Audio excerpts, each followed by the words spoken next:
Primero soltaremos los tornillos que fijan las patas. Luego levantaremos el plato a la altura de la barbilla para que podamos ver cómodamente y adecuadamente.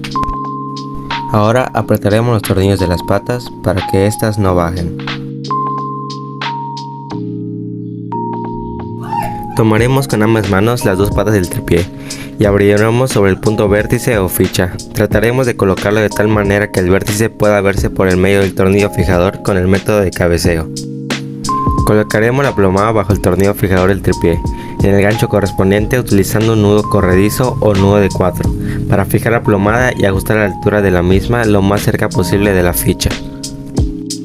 Para hacer el nudo necesitaremos pasar el hilo a través del gancho y formaremos un 4 que quede mirando hacia nosotros. Luego pasaremos el nudo a través de este y solo apretaremos. Colocaremos el teolito sobre el plato del tripié haciendo que coincida la forma triangular de la base del teolito con la forma triangular del plato del tripié. Fijaremos el teolito al tripié con el tornillo fijador apretándolo sin excederse de fuerza para que este no se barra. Para este paso soltaremos el tornillo fijador del tripié desplazando para ajustar la plomada sobre el punto vértice o ficha. Luego apretaremos el tornillo fijador una vez que la plomada se encuentre en su posición correcta.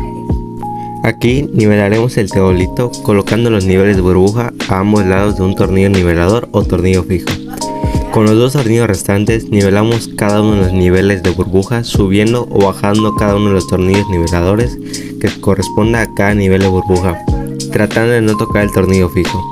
Una vez que queden niveladas ambas burbujas, giramos el teolito de tal manera que se repite este mismo procedimiento utilizando como tornillos fijos otros dos tornillos niveladores.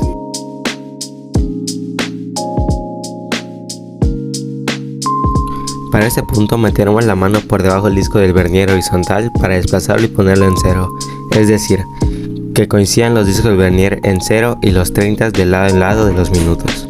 Para esto necesitaremos apretar el tornillo de fijador de movimiento particular y con ayuda del tornillo tangencial de movimiento particular y una lupa ajustaremos hasta que coincidan.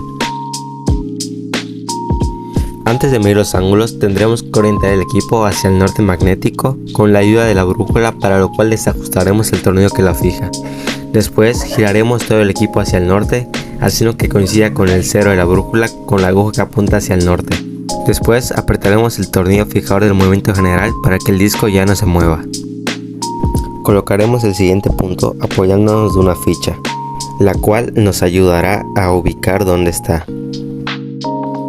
Con ayuda del telescopio veremos dónde se encuentra la ficha.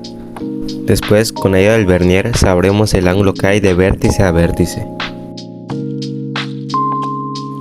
Para medir los ángulos, primero debemos saber a qué sentido lo estamos haciendo, ya sea horario o antihorario. Para el sentido horario, deberemos usar los números de arriba de la parte inferior del vernier.